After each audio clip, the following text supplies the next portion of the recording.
My name's Muhammad Ali. Baez. I'm Paradise. This is Jack Black. We're the OVW Tag Team Champions. This is Ohio Valley Wrestling referee Chris Sharp. This is Sexy Sean Casey. My name is Rudy Switchblade, and I am your OVW Heavyweight Champion. I'm Chris Silvio. This is Michael Hayes. This is Jason Wayne. And you're watching Triple Threat Talk. All right, where's my money?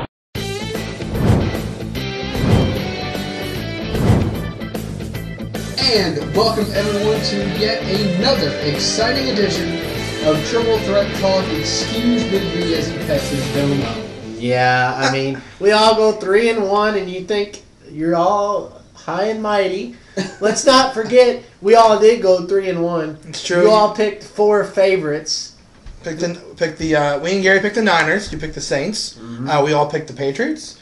We all picked the Ravens, and me and Gary picked the Packers. And I picked the upset of the week. You picked Eli's coming, hide your defense. No, it was hide your heart now. Eli's coming, hide your heart now. Eli's coming. I kept saying apparently it's 2 Dog Night over here. 3 Dog Night. I know, but just the 2 of you singing. I'm not gonna lie. I played that every time Eli Manning got off the bench. I was like, Eli's coming off the bench now. Anyway, This is why you do a Triple Threat Talk show and not a singing show, because you would fail. And that's why you would never be on Glee. Good. Because you couldn't sing. God, I don't want to be on Glee. And Glee's epic. Because Jane Lynch would say, "You're a fail! Get off my show!" Okay. And Glee's not epic, by the way. Glee is very epic. No, Anyway. the only thing epic about Glee is nothing. Right. Well, Leah Michelle's pretty epic. But enough of that. Enough of that tomfoolery. Enough of that tomfoolery. You know, what is epic is Justified, and I can't Justified's very I epic. can't wait. Season premiere this week. Anyway, so, enough of that TV stuff. What? We talk about TV. TV. No. Guru. Not TV. What are we talking about here? I don't know. We were talking about, Anyways. Talking about Eli Manning, 3 Dog Night, Justified, Glee, and all that other It's stuff. time to start with We already started. But With anyway. user questions. Of course. Alright, so as always, we kick it off with user questions. And what better viewer to start it off with than JB11, JBL. 2011. And he hopes that we answer his questions. Really? Yeah. Why? What did you say that for? I don't know, but he wants to know, do you think the Boogeyman, the Boogeyman, needs to come back? I actually think he does. I liked him. He was definitely in some... For Little Jimmy's? I'm looking for Boogeyman. He Make sure was, he don't pop out anywhere. I thought there was some talent. They gave him a little bit of a weird gimmick, but he popped up and had some comic moments. It worked for the especially time with he did it, Undertaker. yeah. I liked what he had going on. I gotta say, I think they should bring him back. Can I get him? We'll talk about him later. I know, he's epic. He is awesome. I don't know if they should bring him back just because his gimmick worked for the time. And the thing is about Brodus Clay, like you mentioned, should I get him? The thing I mentioned about Brodus Clay is they took a risk with Brodus Clay. And for most people it's paying off because he's getting positive feedback. I don't know if a lot of people would be positive towards the Boogeyman just because he'd just be coming back. Scary. Well, yeah. But if he came back, it'd have to be in some kind of capacity. It would have to make sense what he's doing, using the gimmick to the right way. So if he came back, it has to be put in the right spot against the right person to make it work. If they just brought him back, it'd be kind of silly. But So, I guess if the Boogeyman came back, it would be, the Boogeyman's coming, hide in the closet. Yeah. But anyway. No, he doesn't need to come back. I want to say something, but I'm not gonna. Well, go ahead. It might result in an edit. You have a tendency to get yourself edited. Yeah, especially here lately. You say some things where you talk out of your reister, your keister, in your mouth. Anyway. Do you think Chris Jericho should turn heel? I think he is. He's always a heel. These 2 guys love him. I have to say. What? Whoa! Wait a minute. Wait a minute. You guys think he's epic? He is epic. He's the greatest wrestler today. Well, I don't like crybaby types. I really don't. That's why I'm not. So why do you like yourself? I'm not a crybaby, but Mr. 49ers Pepper. got screwed. Oh, The referee. It's true. Whenever his team loses, it's No, always the ref's no, fault. no, Look no. on Facebook if you No, don't believe no, me. no. He only win. Hey, I get it. the Indiana win was secure. He has the floor. Yeah. The Indiana win, I gave Indiana credit. They played great. And that was... Anyways, I digress. But, I mean, the two biggest babies in professional wrestling right now are Christian, and he's a crybaby. He's not there anymore. But He's not I do like Christian. I do like Christian because of the whole Edge connection and all that. Chris Jericho just whines and cries. The best thing he ever did was the first day on Raw when he turns to the Big Show when they're both in the urinal and he looks over. He says, "They call you the Big Show?" I mean, that was hilarious. But I just don't like the guy. I could go for about half an hour to 45 minutes explaining You why. already do that with tennis, and that's already And enough. Cody Rhodes. So let's not get too carried away. Like I said, I can go 30 to 45 minutes talking about why Chris Jericho is one of, if not, well, he's not the greatest, but he's one of the greatest wrestlers ever to step in the ring. Jericho is one of those guys that fits the bill where he could be a heel. Is that $20 bill, $50 bill? I'm going to continue to ignore you. He could be a heel or a face, and it works for him. Do I see him going as a heel? Absolutely. I mean, this whole him coming back and it's the end of the world as you know it kind of thing. So obviously he's going to turn heel. We'll see. Isn't that a song by R.E.M.? Yeah, it was. Yeah. So we'll see where this goes with Chris Jericho. What he's going to do. Right now, he hasn't said one word except for yay. Yay! So, bye, guys. So we'll see where Jericho goes from here. But definitely he's going to go heel. I would bank on that one. I would think so. I mean, he's always been a heel. When he comes back, he tries to play face for a little while, but it never works. He's always been known for a heel. From Rocker Dude 150, new viewer. If there was a pay-per-view between TNA versus WWE, what match would you most want to see between a WWE superstar and a TNA superstar?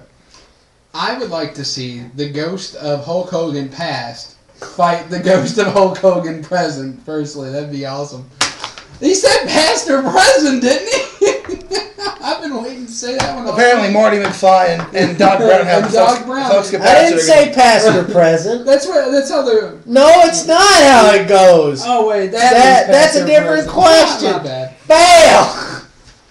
Anyways, Oh my I would... God. Domo face On a more bombs. serious... on the more serious part of the answer, I think I would like to see CM Punk versus AJ Styles. I think that would be a good match. I like to see CM Punk face Samoa Joe again. They've had some awesome matches in ROH. If you haven't seen it, I would definitely recommend looking it up.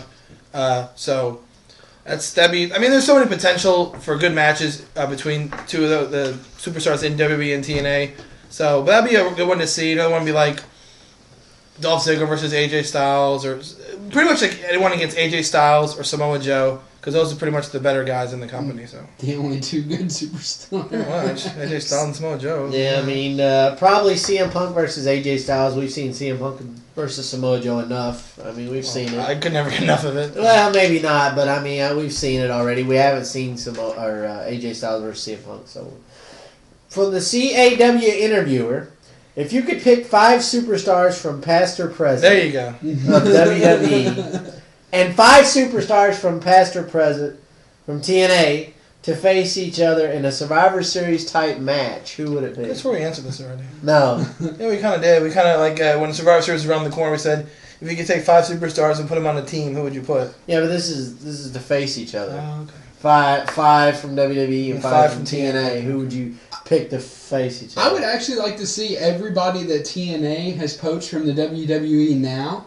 and fight their past selves in the WWE. I would like to see that. I think that... He's just destined to do that. Isn't he? I just want to see it. You can't stand it. I want to see it. I like to see, like he's saying, I can see it kind of like this, like the newer generation of top guys in WWE. I like to see like a team of CM Punk, Sheamus, Wade Barrett, Bella! Dolph Ziggler, and Cody Rhodes on a team versus maybe like he's saying the WWE, like people from TNA like Kurt Angle, Mr. Anderson, Jeff Hardy. Is that it?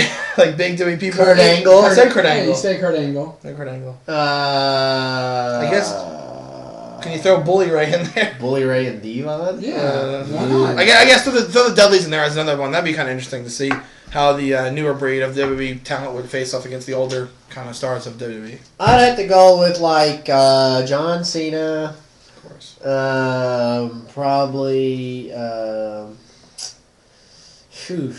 mean, as far as probably Wade Barrett. Wade Barrett. Yeah, Wade Barrett.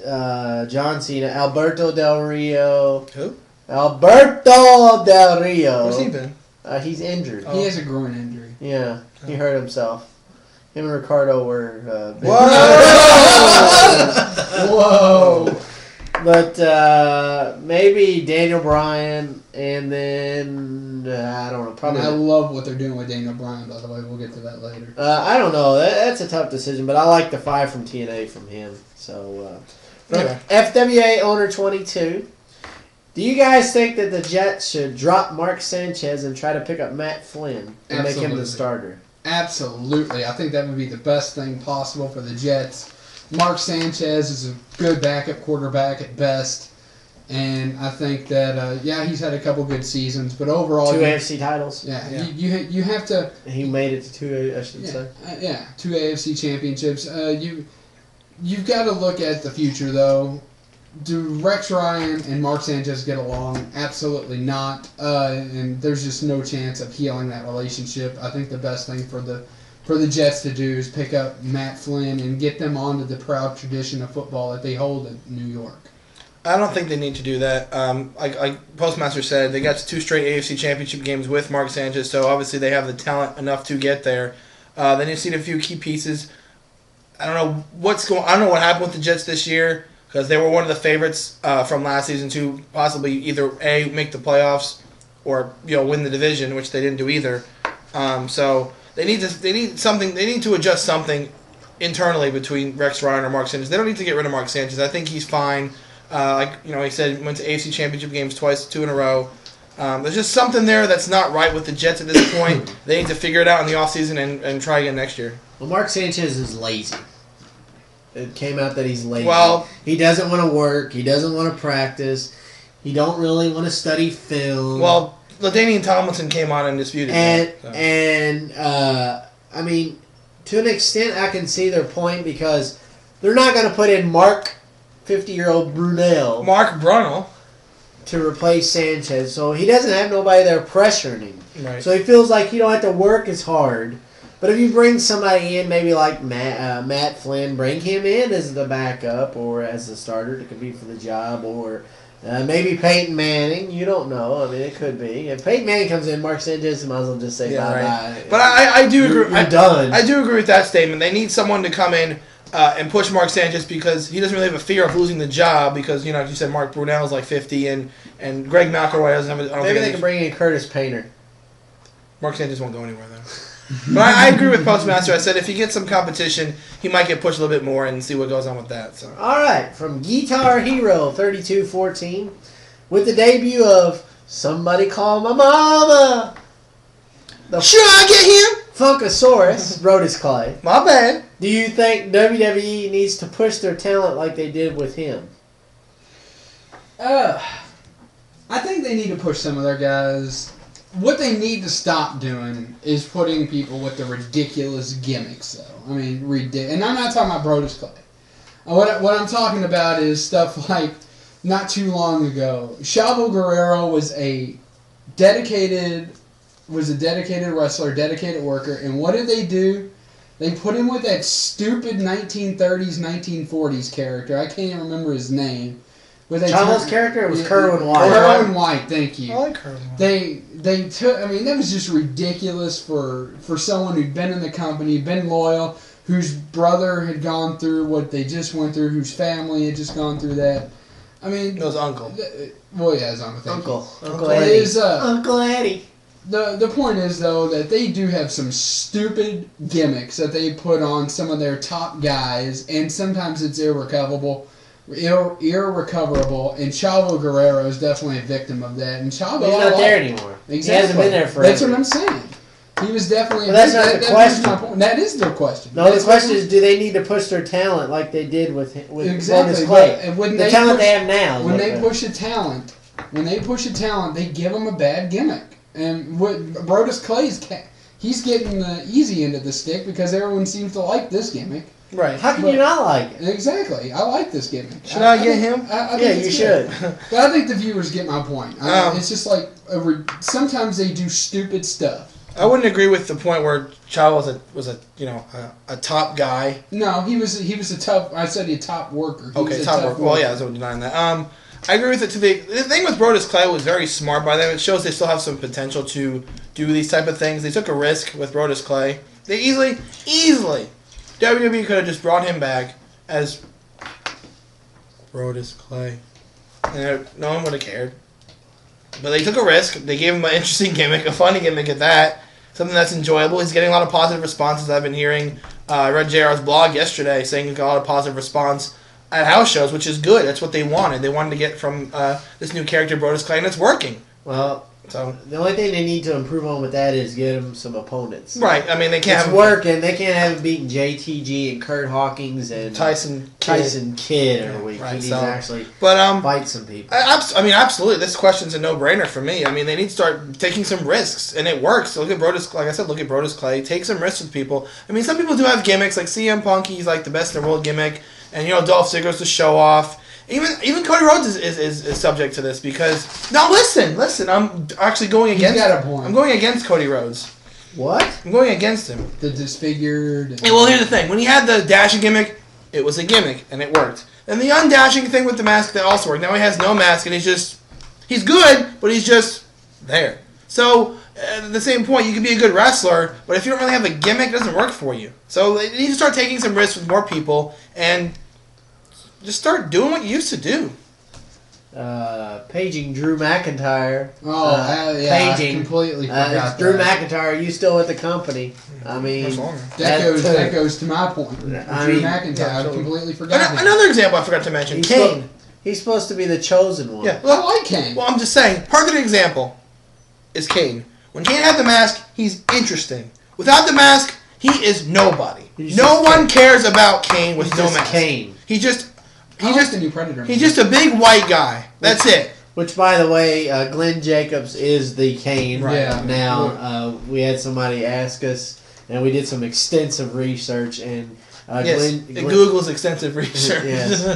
Well, we did other research too, and I even posted a question to one of the guys on PWI, and they found that they answered it for me, and that is that the guy that was Kane without the mask is the Kane of now. It's the same guy. Right, So, right. From Against All Odds 20, 20. should WWE just buy TNA and get it over with? I wouldn't.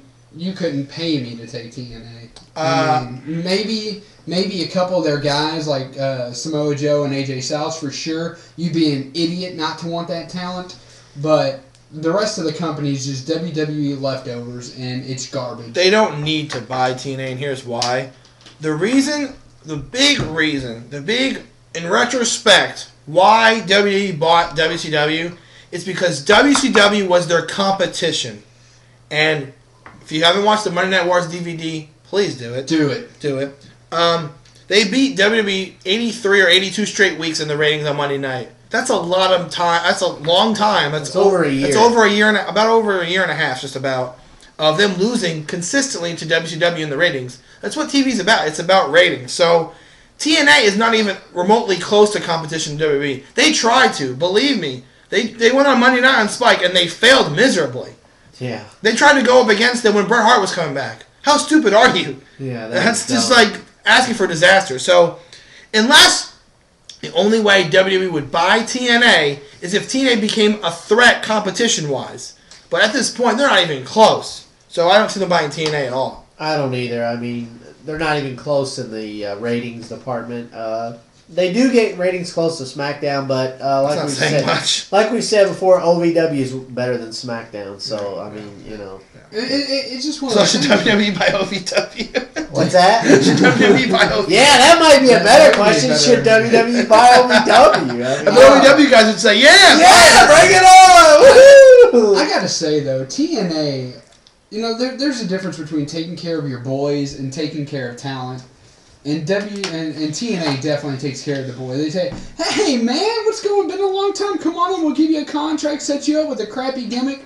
That's what TNA is. I mean, they're terrible. They need some good writing. Their booking is beyond Their horrible. booking is horrible. They have no writers, talent-wise. They have nothing. They make decisions that just Don't make sense. boggle the mind. Boggle. Definitely boggle. All right. Also from Against All Odds 20, a little bit of a gamer question. So I guess we'll direct this towards you. The guru. The guru of gaming. What do you think of Skyrim? Lost hour. I used to like Skyrim until I took an arrow in the knee. Wow. I don't know much about it, so I'm assuming that it's not that good. No, it's excellent. It's definitely the best game that came out last year. I'm still playing it because it's such a massive game. It's a game that if you take your time with it, you'll probably be playing it to the end of this year. Until you take an arrow in the knee. Really? Really? But You yeah, don't like it? No, if you're a fan of like medieval and fantasy and dragons and all that type of stuff, Skyrim is definitely a game I would. Sounds like medieval times. Skyrim is definitely Chicago. Skyrim Instead of is, Skyrim in Chicago. it's definitely a game I would pick up. It's one of those games that like because games nowadays are $60 a pop. They're expensive, but a game like Skyrim, it's well worth the $60 price tag. So All right. From Moods 126. Since you talk about how factions, your writing is terrible, made the WWE, what's your favorite faction? Personally, Moods likes the Spirit Squad! Mikey! Who's also in OVW. and ROH. Yeah. I liked DX. I'm a big DX guy, of course, Shawn Michaels. Shocker. But it was DX is good. DX is good. I do like the Nexus. They're one of the best factions they had. My second best. Four Horsemen is awesome. NWO. I like the Spirit Squad too. They had some, obviously some good people in there. But what are you doing? factions are just. You missed. You must play like U of L.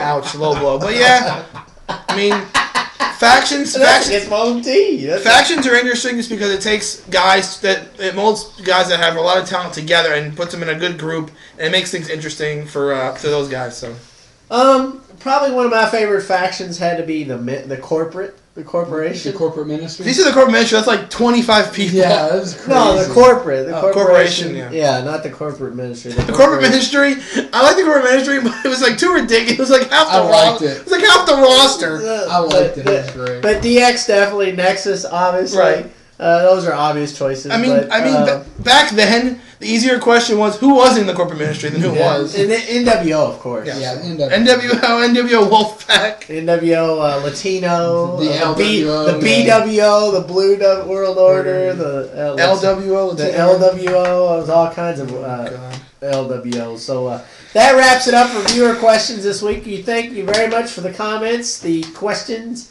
and the views, as always. And I guess with that, we'll turn it over to the doctor who wants to anoint this week's viewer of the week. Anoint away. I think I'm gonna do co-viewer of the weeks. What? No, you can't do that. That's That's a cop-out. All right. Anoint the viewer of the week. I think I'm gonna have to anoint this week's viewer of the week against all odds. 20? 20? Yeah, 20. See, you really look at the pay-per-view and crumble like an idiot. Yeah, I don't see. No, Failure. So, against all odds 20, you are this week's Triple Threat Talk Viewer of the Week. So with that, we move on to headlines, gentlemen.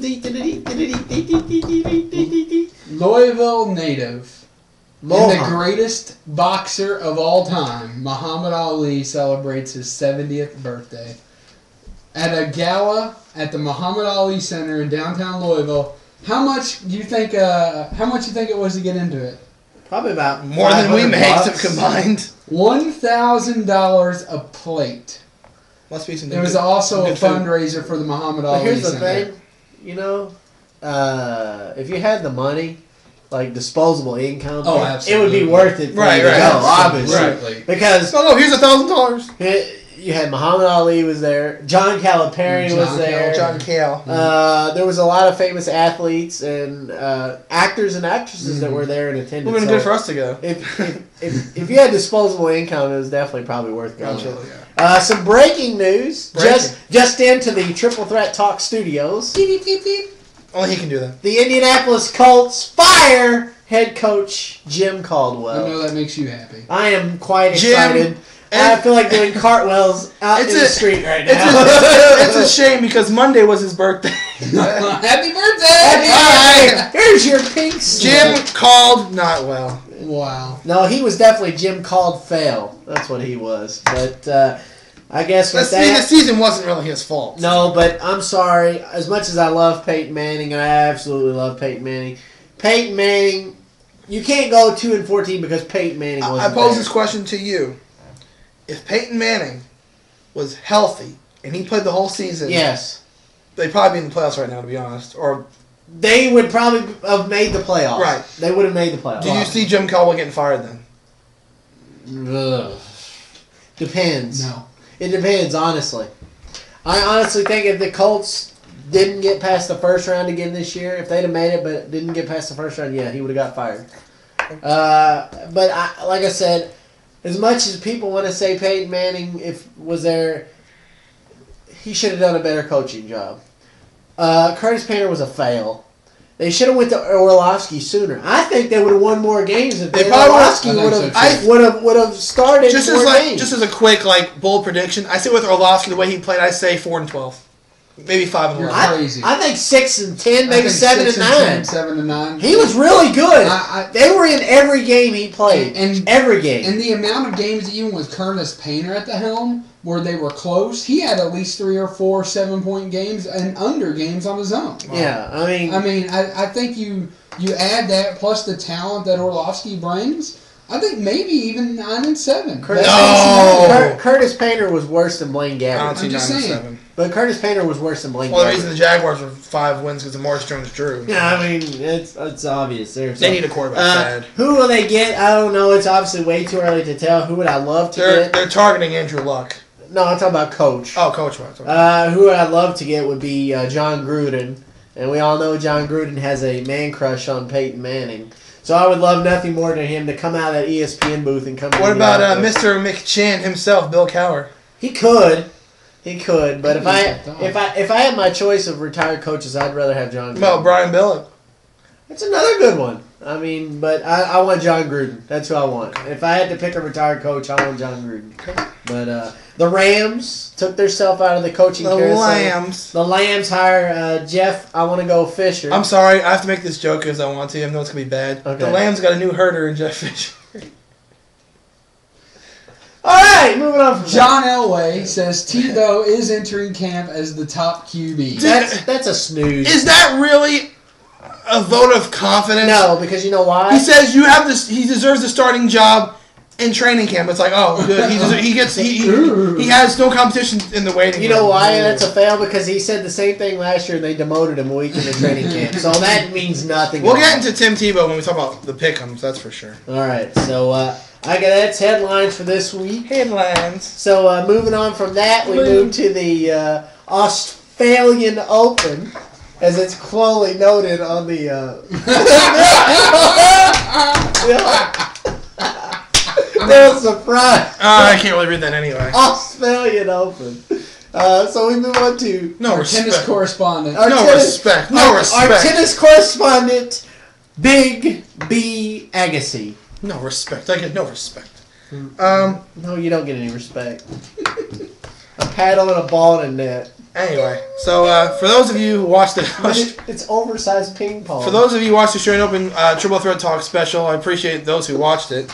Not many did, but I didn't even watch it. Did you watch I it? watched the first 5 minutes. That's all I could take. Sorry, Big B. It's not you. It's the sport. It's not I'm not you. hating on you. no, it's not this. It's not. Here's the thing, okay? I'm gonna go off here. Don't interrupt me, please. I'll get really mad. Okay. It's not the sport, okay? I know there's a lot of tennis fans out there. It's an international sport. It's very popular. there are people that I guarantee are out there on YouTube who enjoy tennis and don't know about this show. If you have friends that watch the sport of tennis, tell them about this show because I only talk about tennis from now until probably November, just because there's tennis going on all year. Oh dear God! Shut up! Hold me. So there's fans out there who like tennis, and I know there's fans out there that aren't watching the show that like tennis. So invite them in. I'm going to talk about tennis this whole time. So I have to say, before you start your coverage, earlier today in the Louisville area, there was some very severe, strong thunderstorm. I woke up and the sirens are going off. I was Hey, like, what time did you get up? Yeah, really? It was about 11. It was Oh about my God! 11. I was partway through my work day. But watching that anyway, ESPN first take. after all of the, Unleash! Skip Bayless. after all of the damage came in, I think one of the photos that Big Get B's to the point, gonna hate fella. the most is the one off Springhurst. The tennis center had one of their walls completely missing. I was like, wow, that is some strong wind. That was a sign from the Yeah, tennis guys that it's not really a Even sport. God hates tennis.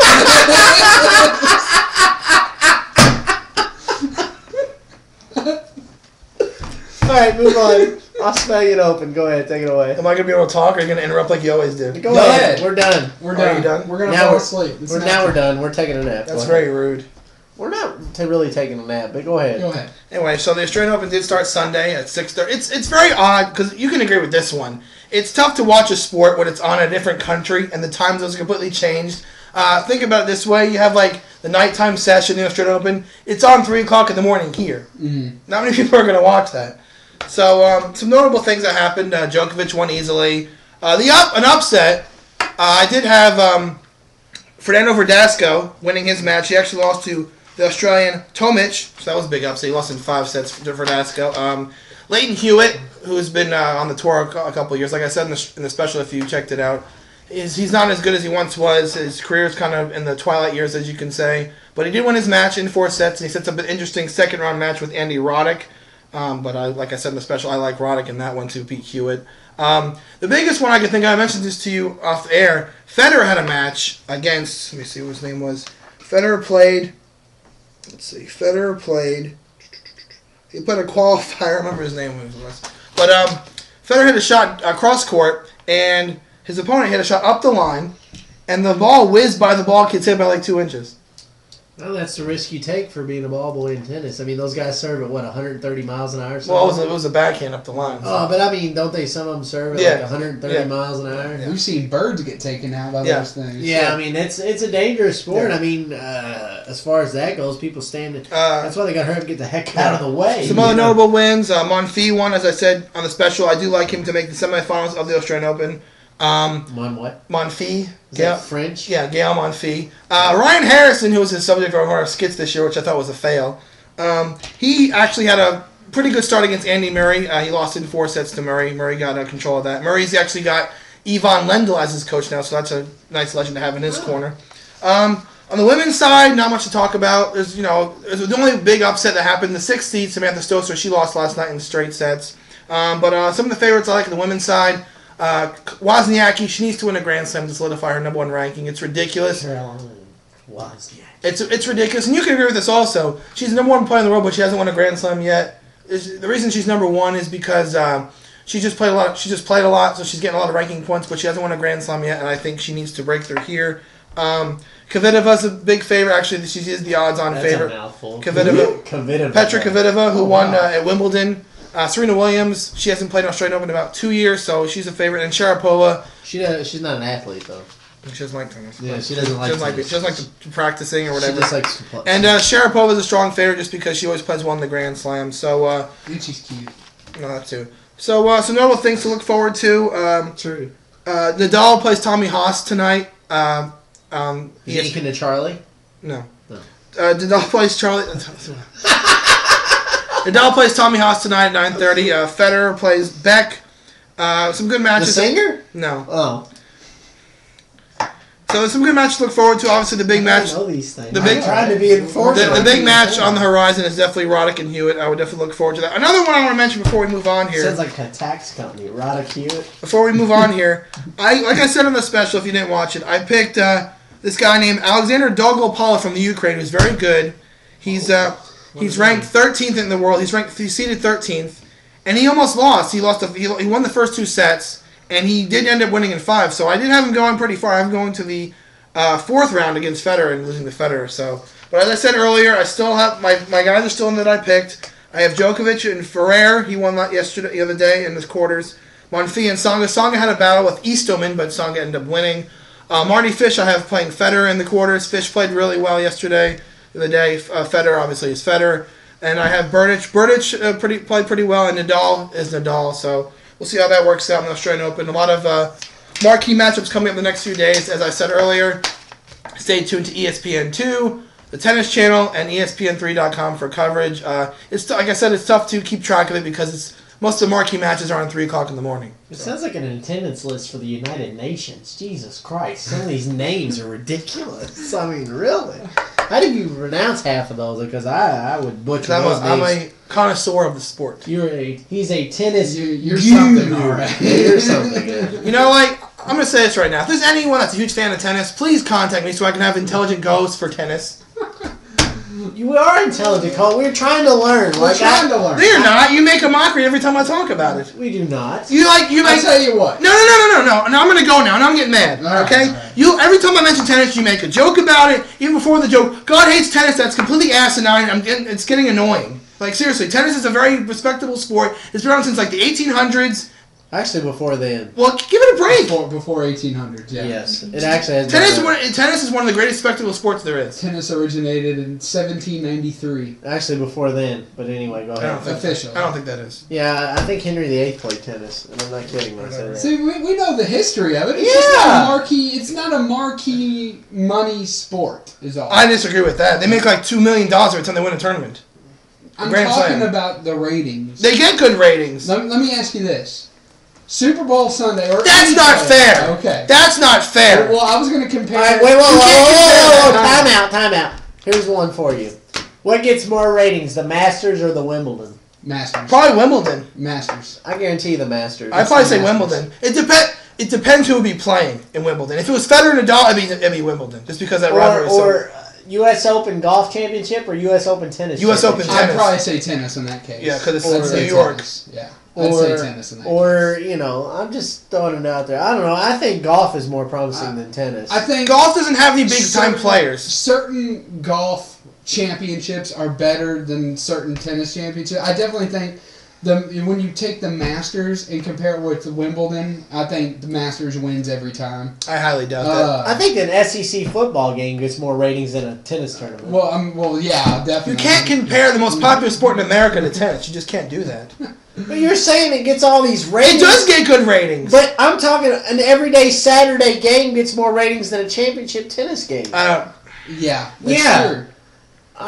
Dude, what would you... I mean, honestly, most people are going to tune in to watch Alabama v. LSU in the regular season than they are at the U.S. Open tennis. It depends what you like. It's true. It depends what you like. I'm just going by ratings. How about this? I don't care about ratings. It depends what you guys, like. We got an army of viewers out here. How about this? If you like tennis, post that you like tennis, all right? Obviously they don't because they didn't respond to the video I posted. They do. I mean, you had some views. I had 80 views in one comment. One comment was about how much I look like Kevin Steen. Well, you do look like Kevin Steen. You did it to yourself. You did it to yourself that time. I mean, we're not here to bash tennis. We're not here to bash tennis. Just like we're not here to bash Cody Rhodes. But there's certain things that we talk about that you don't want to hear. When? Exactly. And you've bashed it before. When? Every time I talk NASCAR, this is all I hear out of you. They're going left because you can't respect the sport. I still talk intelligently about it. Until you learn to respect my sport, I'm not going to respect your sport. And you sit there horse racing. I know, and then you dog horse racing. You won't give it a chance. I don't know enough about it. Well, you give it a chance. At least we try to give tennis a chance. And I try to watch tennis. I can't. I'm sorry. I've tried. I can't. And then there's the fact, I know for a fact that the Derby, the Preakness, and the Belmont all get higher ratings than all tennis events. All of them. That is a fact. Okay. I try to watch tennis just so I can keep up with you to help you on the show, and I can't watch it. I fall asleep. It makes me sleepy. I'm not making fun of you. I'm saying I just can't watch it. I'm sorry. I try. I can't do it. We're going to hurt his feelings. Well, it's not everyone's cup of tea, so... I mean, I'm just saying. Let's go on to something everybody likes. NCAA basketball. And it was. Do we have to? Yes, we do. It was a crazy week in the NCAA. We're going to get to the bane of their existence last because I want to see them savor over it for a little bit. Oh, you suck. Number 6, Ohio State Roll through redeems these their real quick. redeems their earlier loss We got a lot to talk about. against IU 80-63. We went 20 minutes on tennis. Anyway. Kansas, number 7, ends Baylor's winning streak at 92-74. UK in a tough one against Tennessee. 65-62. They're writing out U of L because NIT. Yeah, really. That's probably where they're going. Iowa in a huge upset over number 20, 75-59. They beat Michigan. Oklahoma beats number 25 K-State 82-73. Northwestern upsetting Michigan State 81-74. And the two games that we're going to talk about. Number 1, Florida State pounds North Carolina 90-57. What did North Carolina do wrong? I know the answer. It's not what North Carolina did wrong. It's what that player for Florida State did right. Like what? 5 or like what? How many threes did he hit? Like when 5 you go threes? 80 for 8 for 11 outside the arc, you're having a good day. But what happened with North Carolina was a complete breakdown. They should have gone to a zone coverage when they realized that somebody could actually hit a 3. Florida State is always tough on the road. I want to pose a question to you, Okay. and you can chime in also. What did you think about the fact that there was about 15 seconds left in the game, and I think someone took a timeout. I remember who took the timeout. But Roy Williams goes up to the head official and says, we're leaving. He walked off the court, and all the starters on the bench walked off the court in fear of the crowd storming the court. What do you feel about that? I think that they took a proper precaution there. I think that they shouldn't have left with 15 seconds. I think what they should have done, if anything, was hold the ball. What you need to do in that situation is, when you know there's going to be a court storming, is this. You inbound the ball to your guy. You get him as close. You get him over the line and as close to the bench as possible, as well as all your starters. And then as soon as that clock hits 0, you drop the ball and hit the sideline. That's the best thing to do in that situation. All right. And then the game that they want to talk about. We don't want to talk about. U of L started off great against Marquette. Number 23, U of L, and number 21, Marquette. Everyone thought it was going to be a blowout. No, how you start, it's how you finish. 18-2. That's what she said. 18-2 lead. 18-2 lead over Marquette. The Marquette Golden Eagles come back and beat U of L 74-63. What happened? Louisville stinks. But we got to analyze this and break it down a little bit more than Louisville stinks. Louisville really stinks. Hello. They have no. Louisville. This is the NIT committee. We would like to know if you'd like to host a first-round game of the NIT. Yeah, okay, good. Hello, Louisville. Welcome to the NIT. Plain and simple. Louisville has no key playmakers. No. Russ Smith Kyle is the only one that can Kyle shoot the Kirk ball. is hurt. Yep. No, he's not. I mean, he's averaging 13 points a game, but Russ Smith can't do everything. There's a lot of They can't play defense. They can't shoot, and they can't make your free throws. That's 3 things that help you win the game. You can't do that, you're gonna lose. There's people that, and I've said that. I told Postmaster this earlier this year. I don't know about that. Well, this is what we're going to talk about. Fire Rick. No one can McCoy. read that. No one can You read got a that. phone call from me 2 No one weeks can ago read that. before, or you got a phone call from me before the UK U of L game. What did I say? Jesus, 2 weeks ago, I barely remember yesterday. You want me to I remember what I had for breakfast. What I said was, the way he's been Rick Pitino's usually a very jovial coach around the media. He likes to mess with the media. He likes everything about it. He's been a grouch. When I call Postmaster, what I said was this. Given the fact that he has not been messing with the media, going into the UK game, let's rewind this 2 weeks ago into before they played UK. Backing up A little bit. Beep, At that beep, point in time. Beep, beep, beep. What are you doing? I'm backing up. Anyway. At that point in time, Rick Pitino was so wound up, would not mess with anybody, was so focused on the UK game. Even now, I think what happened is Rick Pitino's seat is hot. And I think that going out the last 2 years, a lot of people are saying, "Look, Doc, you're crazy." No, let's look at this. The last 3 years, he's now lost to UK, which is your rival. The last 2 years, you've lost the first round of the NCAA tournament. This year, you may not even make the NCAA tournament. There's always the NIT. There's always the NIT. Yeah, and to make things worse, he lost in the first round to Monica Lewinsky's college last year, which was even worse. I mean, when you look How at is it, that relevant? How is it relevant? I mean, how is Monica Lewinsky relevant? really, you don't get that. You don't get that joke? He lost to Morehead State. Come on, man! It's also Karen Cypher's college. Oh my God! But the fact of the matter is this: Rick Oh, Pitino my seat is hot. He was just signed to Going a down fast. contract extension.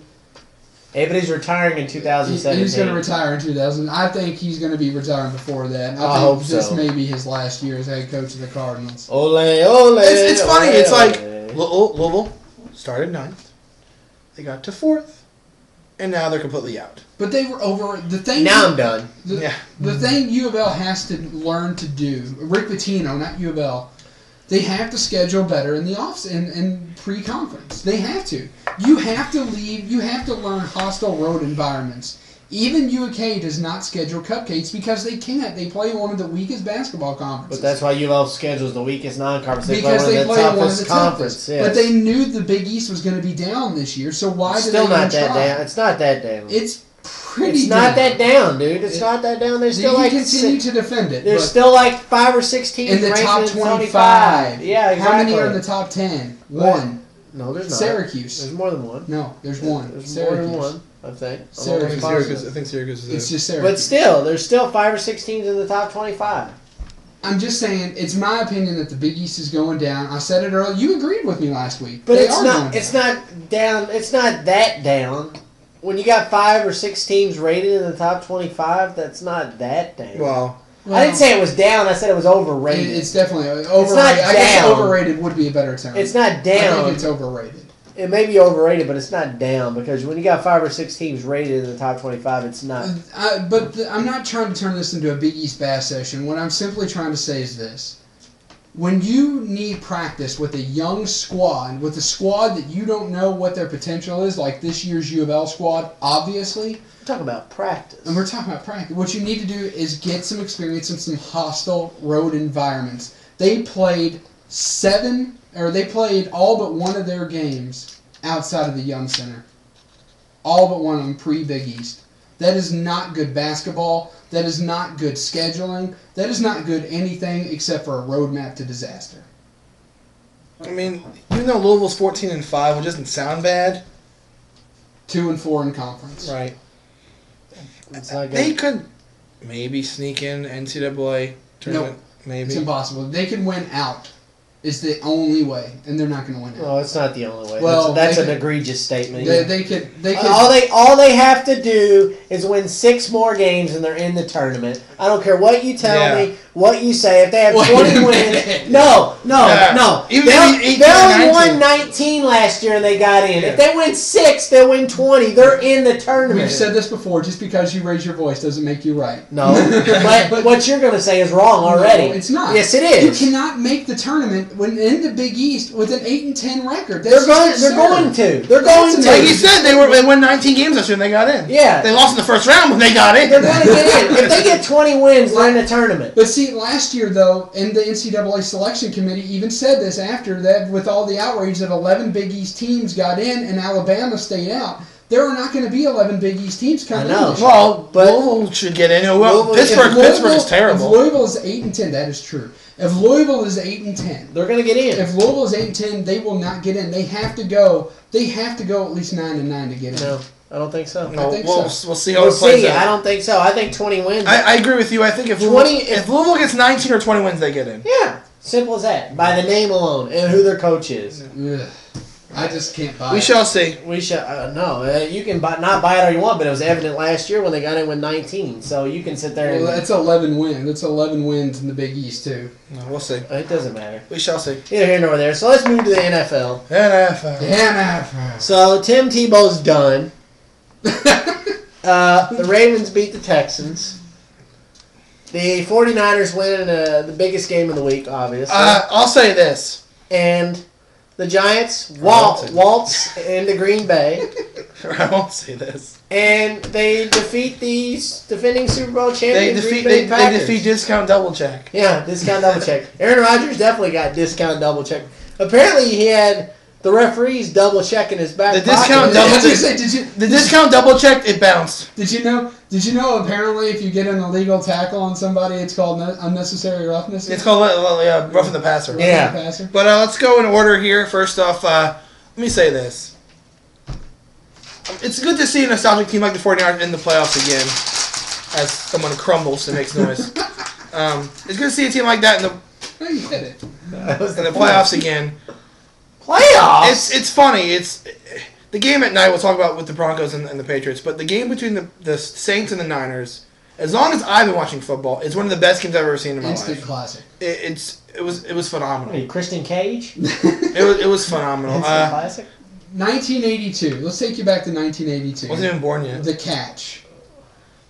Dwight Clark catches a pass to from Joe Montana in the end zone against the Cowboys.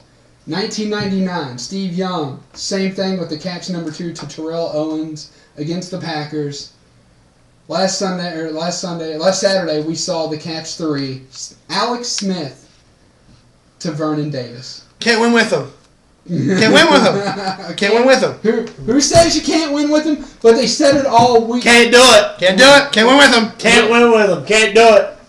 They said it all week leading up. Rather play 11 on 10. Defense wins championships, and every single team that is currently in has shown that is the truth. Well, except for the New England Except game. for the Patriots. But we'll talk about that.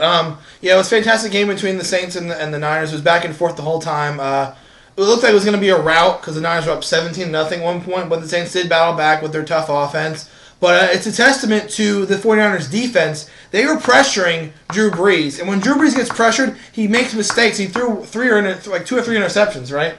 Yeah. Yeah. And where was he running all day? To the right. I made the statement on the show last week that they are going to get pressure on that left side, and that is exactly what they did with Justin Smith and Aldon Smith. Justin Smith played very well, so did Aldon Smith. They came out really good. They had some good runs with Frank Gore. He played really well. Alex Smith, unleash Alex Smith! The 28-yard touchdown run was phenomenal. And then, of course, the touchdown throw at the end of the game to Vernon Davis to win the game at 36-32. Instant classic. And then I have to also give credit to the Giants, obviously, and for more than one reason here.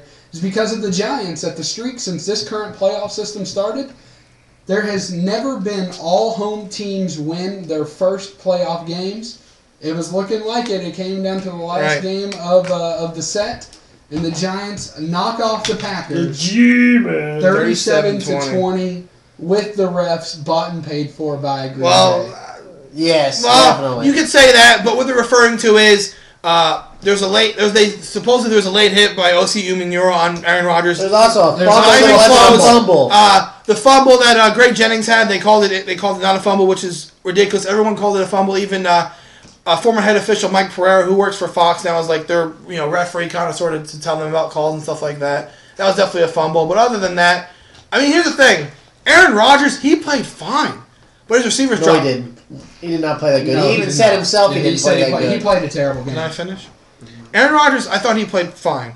The reason they lost, they had 6 drops. Well, the reason why they lost is the Giants' defense was phenomenal. Well, I'm just saying, 6 drops, anyone could lose that way. That's just not acceptable. You can't drop 6 balls and expect to win.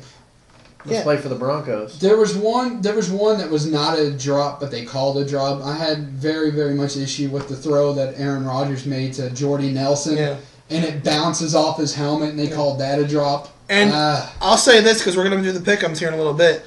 I think the Giants, out of all the teams that are left, have the best receiving core left. I mean, you have Mario Manningham, Hakeem Nicks, and Victor Cruz. That trio of receivers is ridiculous. I kind of, with the receiving core thing, I think I have to give that one to either I would say the Giants or the Patriots. Definitely. Okay. Well, the Patriots used like more of their tight ends. They didn't really have a they big, used huge-time receiver. But that's when you guys they got Ocho Cinco. He had 1 catch. Ocho Cinco, Wes Welker, and Gronkowski. But Gronkowski's more of their tight end. Mm-hmm. And then Deion Branch. How can we Deion Branch. But as he's referring to, The Broncos lost 45-10 to the New England Patriots. Unacceptable. Where was the game plan?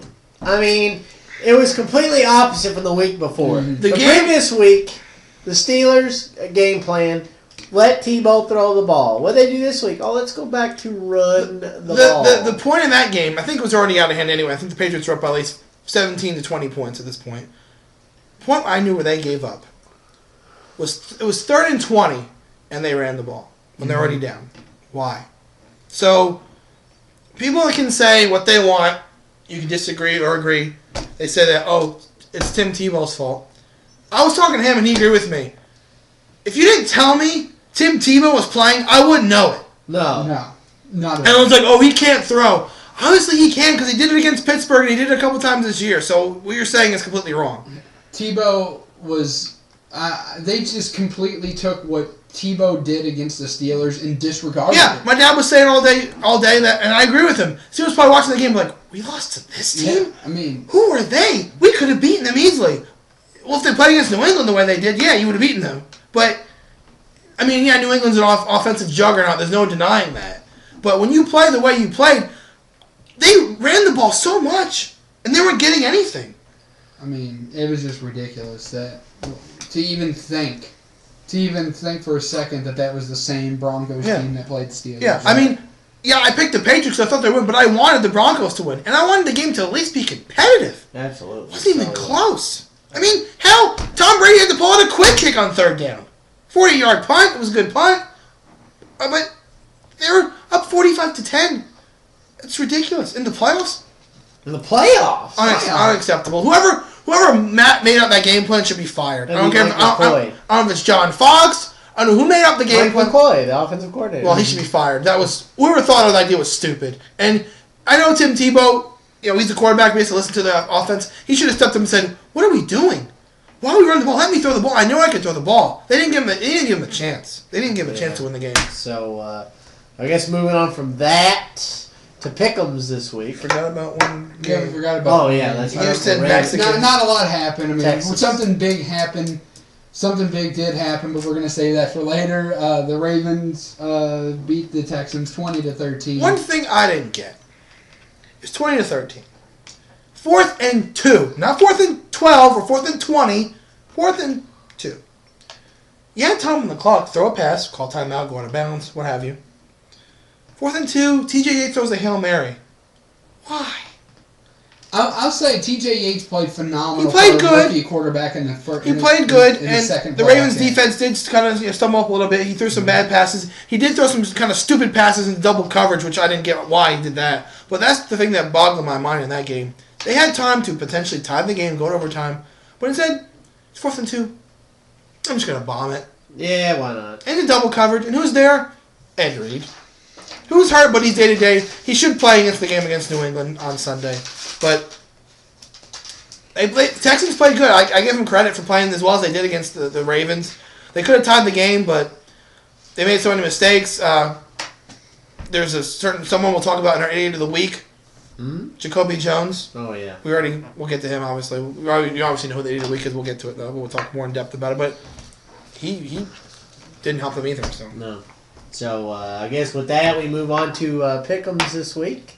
It's down to 4 teams, the Final Four of football, the AFC title, and the NFC title is up for grabs. The winner, of course, going to Super Bowl 46. I want you to say, pull up the...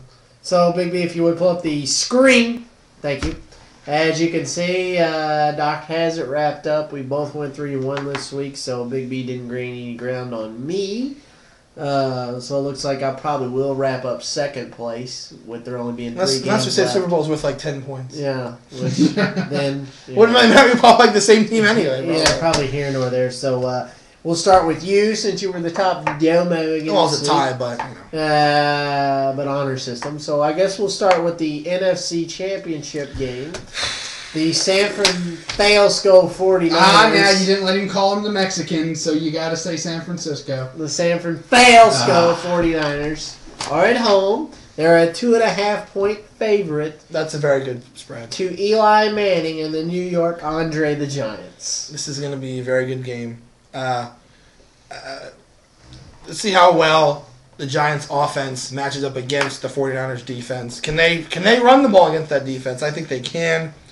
But I think in the end, it's in Candlestick. In the end, it's going to be very, very close. But in the end, I think you see a resurgence, and I think the 49ers go to the Super Bowl. I'm glad you said that. Why? Because they played in regular season, and the Giants got less than 50 rush yards against them. You have to look at it this way.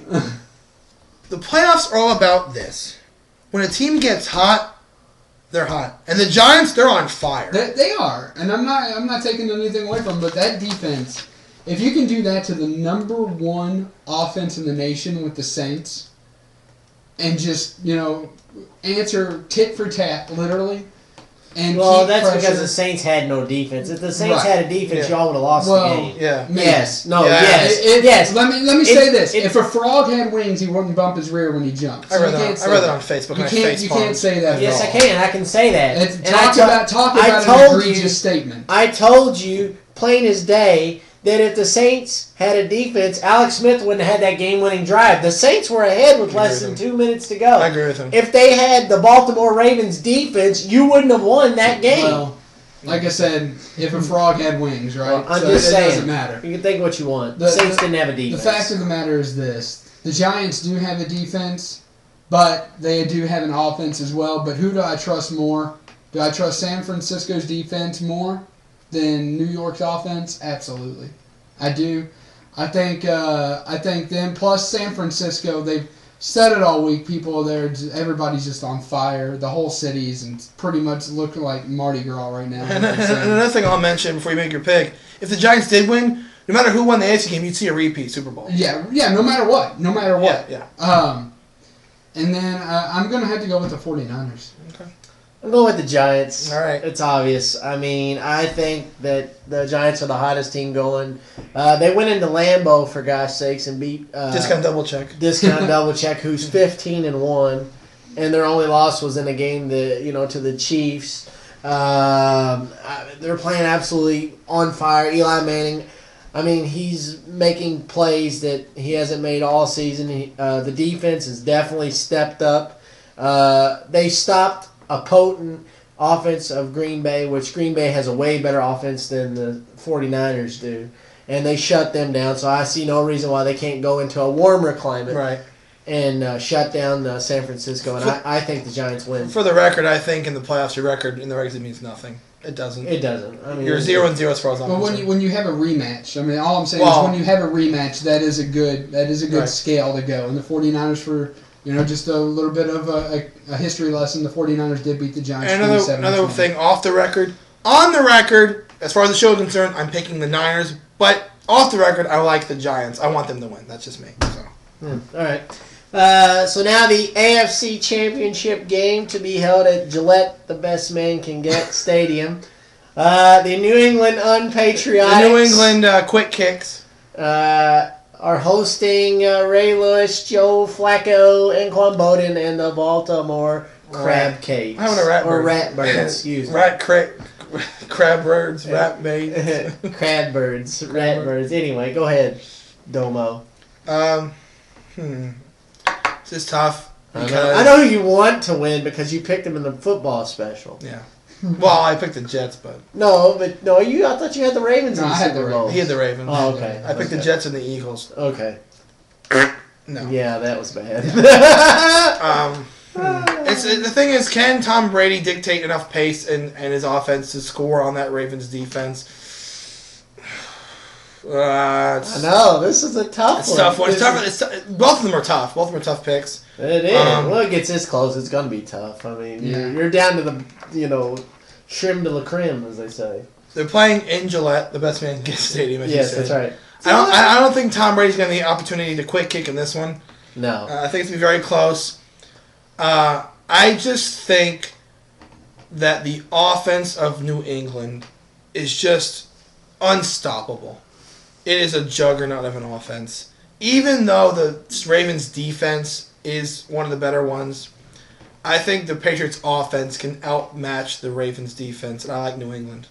When I look at this match, I have to look at complete teams. You know, with the Giants and the 49ers match, yeah, the Giants have a little bit more of a better offense than the 49ers, but all in all, it pretty much cancels out, and then you have the home field team, which is San Francisco.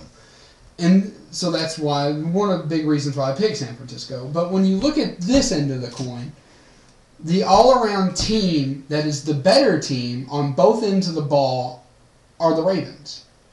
Because they have their offense is, you know, it's obviously not as good as New England, but it is decent. But their defense, New England plays no defense. They have no defense. With the exception of Kyle Arrington, they have no defense at all. And you have 4 or 5 guys on the Ravens defense that are just stout defenders. You got Ray Lewis, who's 16 years in the league, who looks like he stepped on the field this year. Yeah. And not in a bad way. I'm not talking about the way he moves around. Yeah.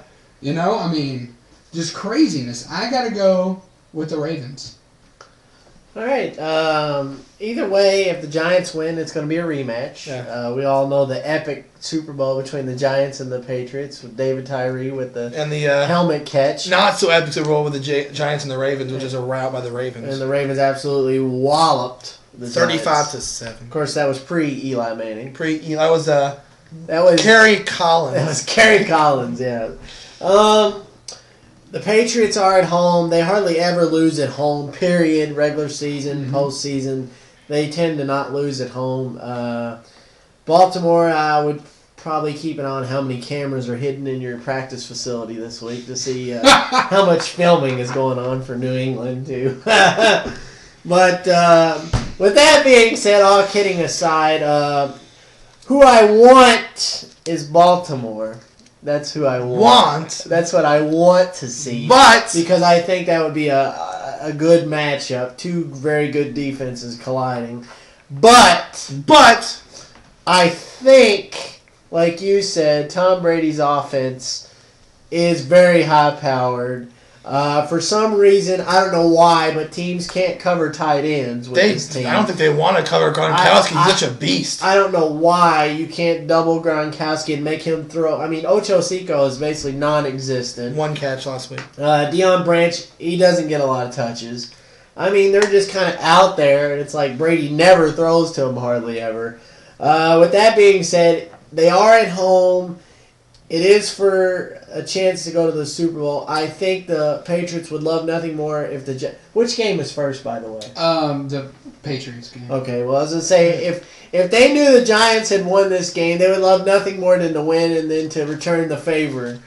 But, however, I'm going against all of that and picking the Ravens. That was completely irrelevant. I want the Ravens. Just when you think he's going to veer off the track, no. Stays on course. I want the Ravens. Tom Brady's amazing, but I like the Ravens. All right, so that's Pick'ems for this week, folks, and we'll see what happens. As you know, next week is a bye week. We have the Pro Bowl. The Pro fail. They need to start playing that after the Super Bowl. They did. They did. Well, no, They that's did. what I said again. They need to start playing it after. They do it for this reason. So the teams that make the Super Bowl, if players on that team make the Pro Bowl, they don't get to play in it. Right. It's just stupid. And They think overall that football fans don't watch it because they have Super Bowl. If you're a football fan, I'd rather watch it after because everyone's gonna play. Yeah. You have the Pro Bowl. I don't watch the Pro Bowl. It's so boring. Well, no defense is played. I'll put it that way. No defense. It's like the score is like 55 to like 40 or something. Yeah, I know. It's ridiculous. But I'd watch it more if I knew people that that you voted for. That you voted for, or more players are going to play. Then it's like, say you have, for example, the Patriots and the Giants Super Bowl. Oh, no Tom Brady, no Eli Manning, no here, no. It's like, why watch it then? It's like people you don't really care for. So moving on from that is our weekly OVW interview, and as always, we like to thank our friends at OVW, and we'd also like to thank them for their new thing that they're now doing that we can now mention that happened, and we told you all last week. We had some big things possibly coming during the show. Terry, the announcer, Terry Body, guy that does the pre-show and intermission, I guess you could say advertisements and announcements, mentions us to check us out. He wanted everybody to know that Paradise was on the show last week. So with that, take a look. weekly interview. Welcome, Triple Threat Talk fans. This is the Doctor, and I have with me the talented Muhammad Ali Baez. How are you, sir? Doing pretty good, Doc. Doing pretty good. Excellent, excellent. We're gonna interview. We want to get Muhammad Ali Baez's name out there for everybody. Well, first off, let me ask you, what was your inspiration to get into the business? My inspiration. Well, let's start from the beginning, Doctor. I have a lot of money. I have a big trust fund. I can do whatever I want in life. Unlike most people, my brain does not weigh me down.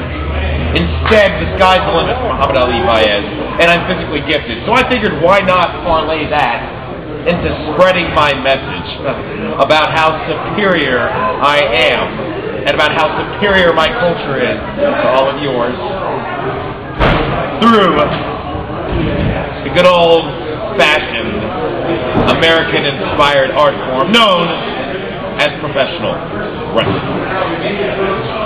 I like it. Very good inspiration. Of course you like it. The Doctor approves that message. All right, now, let's move on. Okay. What's been your highlight here so far in OVW? My highlight? Well, I'd have to say my highlight would be selling out the Davis Arena and, at the same night, ending Michael Hayes' career. Because he promised to quit wrestling if he lost that cage match. And it doesn't take a doctor to tell you that a two-legged man is going to beat a one-legged man in that kicking contest every single time. I'd have to say that would be the highlight. That, and also the time that I beat Dean Hill within an inch of his life. You'll have to check the archives for that one later. But you probably already know about it, right? You probably wrote your thesis on it. My thesis is all about it. Now, let me ask you this. We've got one more question. Okay, all right. I want to clear up any misconceptions. Get it out there. What are some misconceptions about you, sir? Misconceptions. Well, I've got to say, number one, I am Persian. I am not an Arab. I am Persian. Persian means that my family comes from the land of Iran, which is a plateau. Only Persians come from Iran. So no, I am not an Arab. And I guess number two would be that my beef with Michael Hayes has absolutely nothing to do with his crimes against humanity in my homeland. No, rather it's the fact that he does not belong in this sport, and I took it upon myself to make sure he wasn't wasting any more of my TV time or my triple threat talk time. You know what I mean, Doc? You know what I mean? You have no idea. I do have to give you a compliment on that, Michael Hayes. Epic, amazing, Of incredible. Your in-ring superiority. Right. I won by myself with no help, and at the end of the day, you're a better man for buying a ticket and watching. So thanks. That's right. No problem. Thank you very much. It has been Thanks, Doc. Thanks. And as always, like you said, we want to thank OVW for everything they've done. Everything.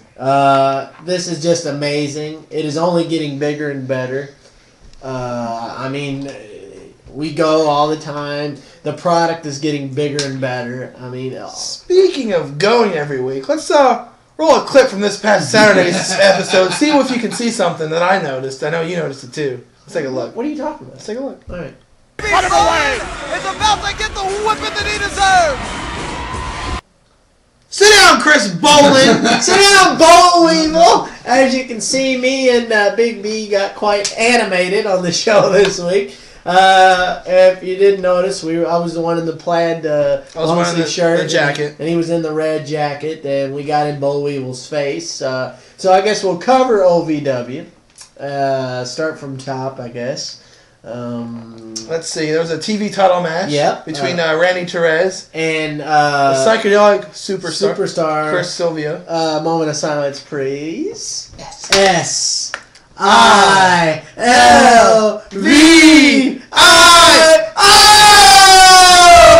Silvio! Chris Silvio. That was a little over the top. And with a little help of the brass knuckle, as it were. I guess we're gonna have to have Sharpie. He's got to step his game up. I don't know if he was the ref for the match. I don't know if he was or not, but he needs to get those boys in line. Sharpie, step your game up.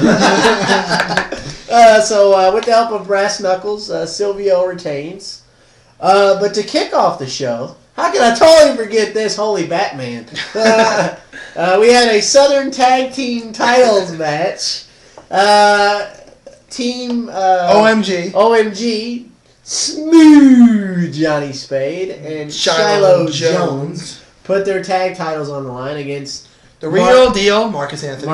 And Mr. Spectacular, Jesse Goddards.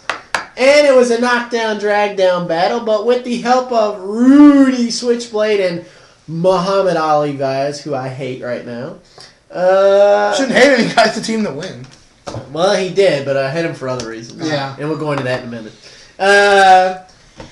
We have new OVW Southern Tag Team Champions, Marcus Anthony and Mr. Spectacular.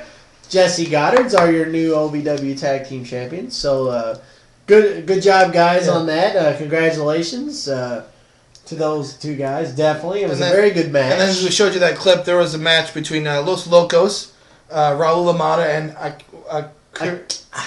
He just came back. We get a pass Akira, on whatever. Yeah. He was in TNA part of the Mexican America. So Akira something like that versus Bowling Services 2.0. And wait a minute, it was a new member. Which I'm mad about. I'm a big fan of Joe Coleman. Guile, but he joins with Bowling Services 2.0. Fail to team up with James Moose Thomas. Here's the thing. I like the guys in Bowling Service. I just don't like the bowling in Bowling Service. Which one, the dad or the son? I don't mind Kenny. Kenny's cool. But Chris Bow, I had an argument with him on Facebook. If you want to look it up, go check it out. You had an argument with him? Yes. Awesome. What did you argue with Bowling about? He was calling me pathetic and worthless. Like I said to him that I'm a fan of Joe Coleman. No matter where he goes, I'm behind him. He goes, you're one of those fans that leeches onto somebody, and you're a parasite, and blah, blah, blah. He said, you're probably one of those guys that works at McDonald's as a fry cook and thinks he can run the company. You make me sick. You make me sick, Bowling. And one of these days, I'm going to get in your face. I'm going to suck the taste out of your fat mouth.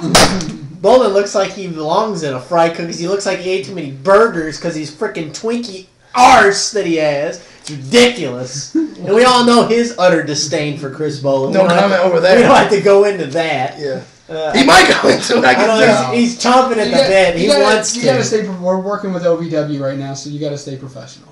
Well, we have to, but when some guy clearly comes to us and says, you guys take this way too seriously. You shouldn't act that way in a public restaurant. Shut your mouth, Well, to be honest here, that thing I just did, I was just, being character. I think he's playing a character, too. He plays his character. He plays a character. Of course he does. He plays his character in some of his real life. And for somebody who said that we take it too seriously. Well, that's neither here nor there. So, the match lasted about, looks like, 4 or 5 seconds? If that. So then, like you saw, we got in his face, tell him, you need to get in there and take those lashes like you promised. Yeah, because he was supposed to get 15 lashes. But he gets out of there. But then Jack Black, epic, shows up. Jack Black, one of our OVW interviews. We were going, Jack Black. Interviewed by the doctor. Who's a good guy. I liked him. I still like him. But we thought he was going to... They gave him the belt. The heck was that? Oh, he turned to the dark side. Yeah. Jack Black did turn to Bowling Services. No! Why, Jack Black? Why did you do it? I like it. It was a good move. I like it. Was definitely surprising. Surprise. I like a surprise heel turn by Jack Black. So turning on Raul Amada and... Especially since Bowling Services 2.0 is what took him out in the first place. Absolutely. Main event time. The main event was Rudy Switchblade, your OVW champion, taking on the #1 contender, our buddy, Ted McNaylor. Which, what a match. Very good match. Very good stuff. Very good stuff. And I think we would have had a new... Why is Domo down? I didn't know what he was doing. He's taking a nap. Okay. He doesn't care about OVW, I guess. No. But I think we would have had a new OVW heavyweight champion if it weren't for Adam Revolver. That psychedelic son of a He screwed his own his former tag team partner. Anyway. He thought it should have been mine. It should have been mine. He keeps wanting that title. So. Well, it was a very good match. McNaylor threw the kitchen sink at Switchblade, and like you said, with the help of Adam Revolver, Switchblade retained. Switchblade retains. So there's not much more you can say. Switchblade is hanging on here lately by the skin of his teeth. Well, to be fair, the last couple of times he fought a match, he's gotten help from Mascagni. This week he didn't really get help. I mean, he got help from Evolver, but he didn't get help from Mascagni. So moving on from that, to a little somber news. The retirement from professional wrestling, as it were, by our buddy and good friend, Michael Hayes. He had his time to shine at the end of the OVW all the show. superstars were around All the the ring. superstars were around the ring. He came out, could barely get out 3 words before the fans absolutely went berserk, chanting different things like "Thank you, Michael." I think we started something. USA Started and the Michael Thank You, Michael Hayes chant, for sure. and all that and the other. So you're thinking, he's out there thinking, well, then the TV screen pops up, and your buddy, yes, your buddy, I don't care, it is his buddy because he absolutely loves him, Mr. Mascagni and company, proceed to get on the screen and laugh at him. But that didn't last long, did it? No. Somebody who I haven't seen in a while on OVW TV made an appearance. The certain somebody that can get things done around OVW because that's his house, Mr. Danny Davis. Danny Davis came back. He came back and he said, Michael, you're one heck of a guy.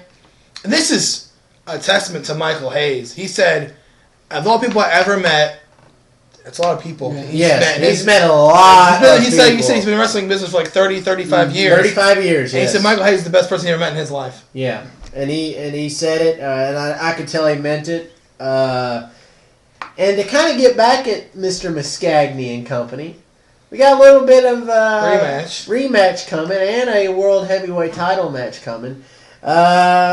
He first looked at Goddard's and Anthony and said, next week, Team OMG gets their rematch clause, and per the board of directors, if anybody, and I mean anybody, from the Mascagni family interferes, they're all fired, which was great. And he said he wasn't done there, did he? So he said, Rudy Switchblade. I haven't forgotten about you. I haven't forgotten about you, Rudy. Next week, you will defend that OVW Heavyweight Championship against the one-man Marine, Jason Wayne. And if anybody in the Mascagni family interferes in that match, then they are fired. So he came out and laid down the law, and before he left, he proceeded to tell Michael that after he has some time to think about it, he wants him to come see him. He's got an opportunity he'd like to discuss with him. An opportunity. Yeah, opportunity is a word. I wonder what that could be. Find out. Shall find out. Definitely interesting, but as always, OVW absolutely amazing again this week. They've done nothing but get better and better every week. I mean, what more can you say? I mean, they had another good-sized crowd for the taping. Looked like a little bigger crowd than normal for the taping. Looks like their attendance for the tapings are improving, which is great. And as always, you can check out OVW on Saturdays at 1 o'clock. And 9 o'clock. And 9 o'clock on WKYI channel 138. If you don't live in the Louisville area, which obviously we know a lot of you don't, you can check out ovwrestling.com, where the episode is put up there on the website on Saturday now, thanks to Trailer Park Trash, or a.k.a. Frank Miller, as it were. So definitely check out OVW and definitely see, because they have big, bright things in the future. Absolutely. So, and that actually moves us on to SmackDown. Fail down. SmackDown. Which we're going to talk about. We're going to talk about it. I know you're dying to talk about it. Fail down. So, Big B, you are expert SmackDown guru, as it were. You're after me. So, why don't you tell us what exciting or non-exciting as usual I thought it was pretty exciting. I liked it. Well, only things I remember from SmackDown. AJ. Well, I was going to get into that later. Yeah. The Funkasaurus. Somebody call him a mama. He said, should I get him? And before he could probably finish that sentence, he beat Tyson Kidd in 7 seconds. Big surprise. Not really. Kind of a yawner. And then Drew McIntyre. I think he lost again. I'm pretty sure. Yeah, he lost to Santino, right? No, it's Ted DiBiase. Yeah, Ted DiBiase, yeah. So Ted DiBiase. So, like we said earlier, to be the supposed chosen one, like Vince McMahon claims that Drew McIntyre was, and he was supposed to be the next, big up-and-coming thing, he has just completely fallen to the wayside. I mean, why? Maybe they're doing I something. mean, do you have an explanation as to why they have just completely threw Drew McIntyre? Maybe they're doing something to push him. I don't know. I mean, I know we've talked in the past, and we talked the other day, and you said maybe. A lot of times they put wrestlers through absolute hell before they give them a big push. So maybe that's what this is. This is like he's getting absolutely thrown in the dumpster, as it were, before he gets that big push. I mean, I think Dolph Ziggler went through that. We saw The Miz go through it. I mean, we've seen people go through that, so maybe, for his sake, this is kind of his punishment to see if he can take it, Right. I guess is why they do it. Right. My thing is Daniel Bryan. I like this whole way that they're going with him, and I liked how he said AJ, of course, comes out and professes her love for Daniel Bryan and says, "I love you so much," and then he says, "How much do you love me?" Whoa! Now, from there on, what happened next was a chain of events that could have been planned, and I think it was, where Daniel Bryan, of course, runs out of the ring and gets Big Show to run smack dab into the middle of the 95-pound and beautiful AJ. So I'm thinking that you're bigger than I am. Don't pick on me. I'm thinking that there was a little bit of foul play planned. Foul. Flag on the play. Roughing the diva. Roughing the diva. 15-yard penalty. That's an automatic title shot. I don't care how much you practice. If you get hit and you're 95 pounds, we're talking about practice, and you get run over by a 450-pound person, that's gonna hurt.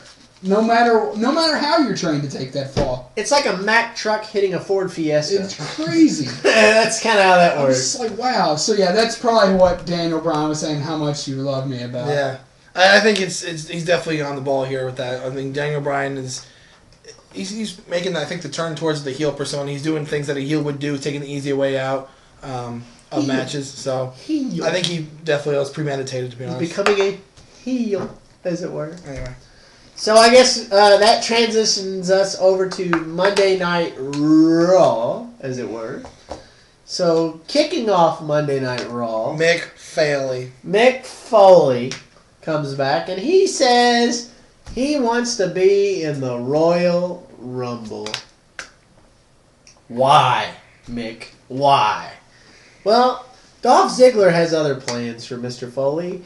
This show called Show Off, as you call him, came down to the ring, and he pretty much gave it to Mr. Foley on the microphone. Good stuff from Dolph Ziggler. I mean, that was good stuff by Dolph Ziggler, but Mr. Punk had better ideas, because we all know Mr. Punk is 20 times more epic on the mic than Dolph Ziggler.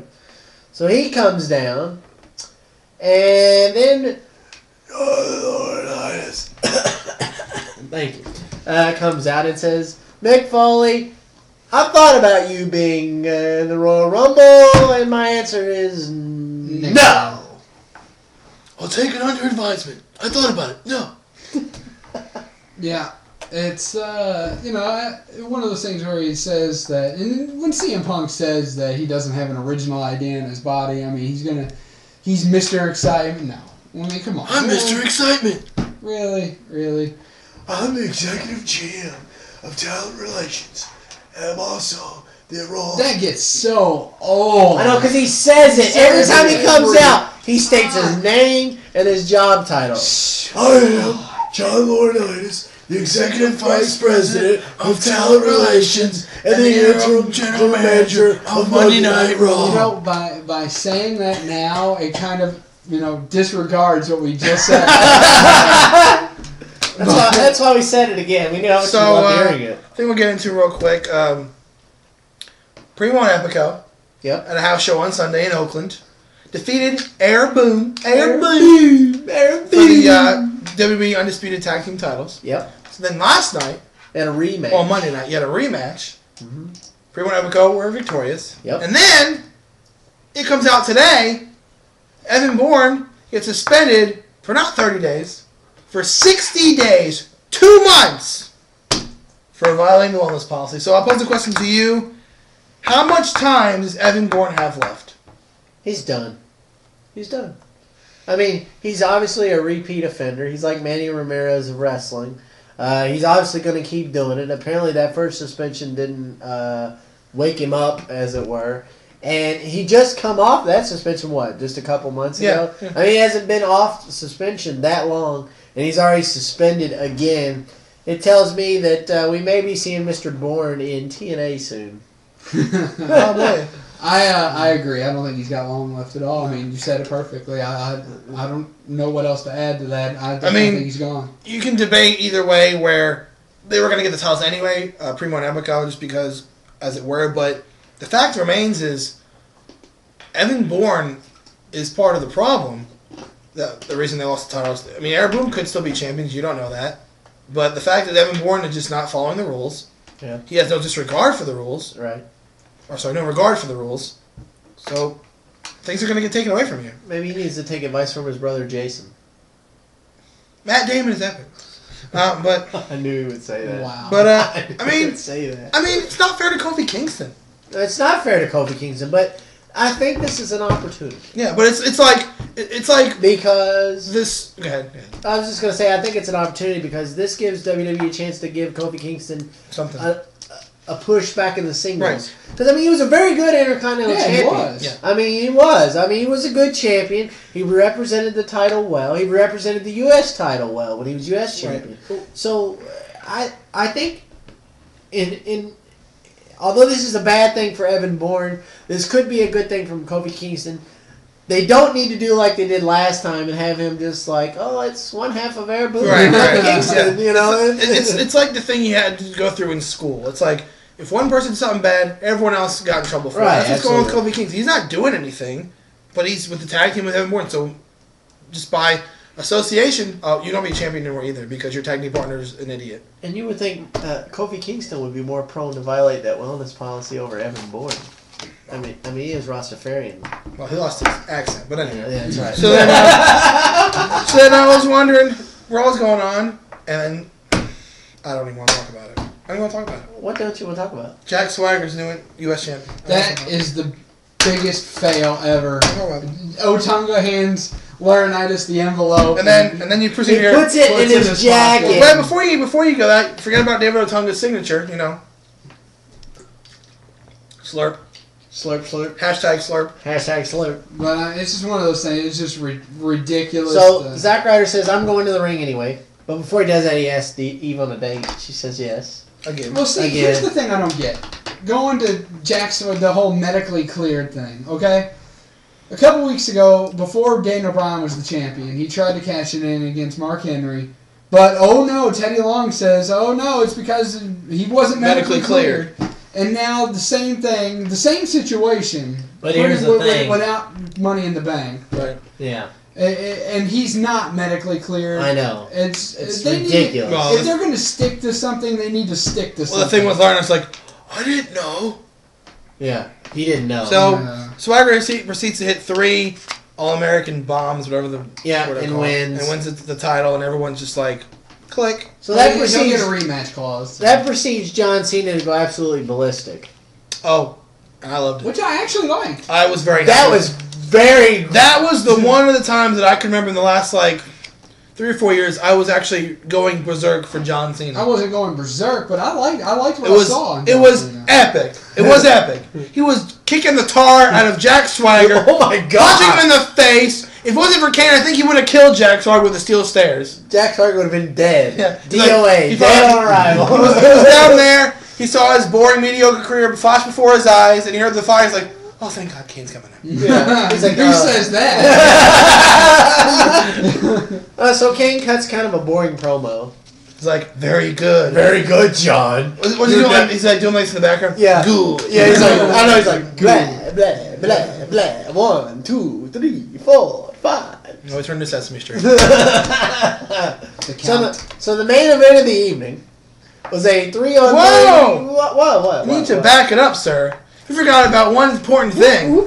I was watching Raw, and I'm like, come on. Where is he? Where is he? Where's the Funkasaurus? Somebody call my mom. And he had an intro this week. Yep. He Like the girls were like, ladies and gentlemen, the Funkasaurus. Funkasaurus, Bro, Brody's so he comes out, and again, a great positive reaction for Brodus Clay. He fights. But I thought JTG was dead, so I was glad to see him. Well, actually, you know what's funny? If you saw Raw last night, or Monday night, if you saw that match, JTG's Twitter name is @JTG1284. I feel the 1284 is how many days he has left. 1,284? Yeah. It's a lot of days, but that's it. So, moving on from the 1,800, 1,284. 284 days. JTG has The left. JTG It could has be. left. It could be hours. It could be minutes. It could be seconds. We don't know. It could be. Either here or I there. don't think anybody cares. Yeah, it's moot point. It's JTG. I was surprised he was for still Pete's there. sake. Anyway. So, the main event of the evening, as it were, a 3-on-3 tag match. You had, Well, originally it was a 2-on-2. but it was added. You have David Otunga, Slurp. Hashtag slurp. Mark Henry, and you have Nikki! Dolph Ziggler taking on Daniel Bryan, World Heavyweight Champion. the best in the world, CM Punk. so he says, and Y2J Chris Who Jericho. proceeded to turn the lights off. Show us his jacket. And I do want a jacket like that. That's a cool jacket. I saw where somebody last night said they wish WWE would market those because they would buy it. Yeah, I That would buy it.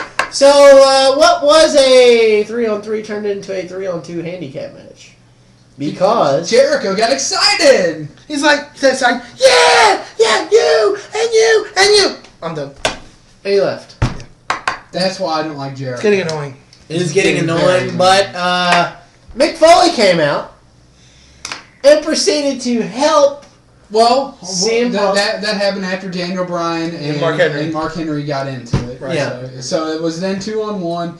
Then Mick Foley came out and said to the ref, "It's okay, I can be here." Turns out he couldn't. Because we saw Mr. Sacco and the mandible claw. John Laurinaitis said, I didn't approve. The one thing about the end of that match I didn't get, he gave the mandible claw to David Otunga, and as soon as Otunga hits the mat, the match is over. He tapped out. He didn't tap, he just fell. I thought I saw him tap. And I just saw him fall. Then he passed out. I thought I saw him Regular tap. ref said Hashtag slurp. Anyway. He's out. Anyway. So with that, John Laurinaitis proceeds to come down to the ring and said, "I'm fed up with it all. I get no respect. I put on the best show possible. I do this, I do that," and then he hits Mick Foley in the head with the microphone. While he says he has every intention to screw CM Punk at Royal Rumble. And there's also an exclusive clip that came out on WWE.com about John Laurinaitis, and they're asking him, "Are you really going to screw CM Punk at the Royal Rumble?" He's like, "I'm going to do what's right for business." So that probably means yes. Yes, absolutely. I wouldn't be surprised if we saw Triple H at the Royal Rumble as the CEO. So, even though he's not the manager of Raw. We'll see. So I guess that wraps up Monday Night Raw, as it were. Do you guys have a wild card this week? I've got cheers and jeers for my wild card. I was gonna Cheers and lighten cheers. the mood up a little bit. All right, with some go cheers. ahead. Lay it on us. Cheers to the New York Giants for beating the Green Bay Packers. All right. Cheers to the Saints for falling under the pressure. All right. Cheers to the Giants for bringing pressure to the Packers, and cheers to the Packers who applied no pressure. All right. So my wild card this week is short and sweet. Preseason Thunder was this past weekend at Daytona, testing for NASCAR. Interesting. Mhm. So practice for that and people getting acquainted with their new rides. And so we saw a little bit of race cars on the track, so I'm getting excited. So you're going to land. That's right. Go ahead. I don't have a wild card this week. Nothing All right. this week. I think I expressed my opinion on tennis in that rant earlier. The one thing I will say just real quick, check out, everything that you can. If you are a tennis fan, check out ESPN2, ESPN3.com, and the tennis channel to check it. If you are a tennis fan, I know we had a little bit of debate earlier. Things got a little heated, but, I love these guys. You guys are my friends and my co-hosts. We love you too, Big My B. Don't worry. co-hosts. But if you are a fan of tennis, definitely check out those links below. And that's pretty much my wild card. All right, so I guess that moves us to the idiot of the week. Oh, Yeah. Jacoby. As soon as it happened, Wait a I minute. thought to myself, he's the idiot of the week. Yeah. Do we have to watch that pathetic clip again? Yes. Okay, show Take a the look. third pathetic clip. Rookie quarterback leading the way for the Texans. And this is Huge just play early. I mean, Jacoby Jones just all game long. Huge mental mistake. Well, but the thing about, we talk about this all the time, it's not a given. The playoffs, you kind of tighten up in the playoffs. I guess. Who does that? Call a fair catch. Catch it like a normal human being, or move out of the way. Yes, that was that. So you lose And you had the chance. You lose by 7, and it cost you how many points? 7. So Here's the thing about that. Not only did he drop the ball. Literally. Well, yeah, but he dropped the ball. Both of them were. If he dropped it like a little ahead of the field, like maybe the 50, it wouldn't be as big. He dropped it. They had the ball on the 5. Wouldn't just give him a touchdown. Who does that? That thing bounces. And the thing is, you have 2 chances to get out of the way. One when it hits on impact. It would have been a touchback. The thing is about Jacoby Jones is not just that play, but the whole game. The next punt after that, he dropped it again. He picked it up, but he dropped it again. Get that guy out of there. Get him out of the game. It's just, really? Who does that? Really? Yeah, I don't know. So as soon as it happened, I was like, "There's your idiot of the week." So Jacoby Jones of the Houston Texans, you are this week's Triple Threat Talk Idiot of the Week. So I think that wraps things up this week, guys. Good show as always. Tell us what sports you like. Leave comments. Like I said, man, last week we hardly got any comments. We got like 15. That's pretty good. That's good. We got 15, but I'm saying that because I want more comments. I want feedback. If you don't have a YouTube account, you are watching our show, create a YouTube account. Just make us a comment. Make us a comment. Send us a comment. Send us a question. Do something.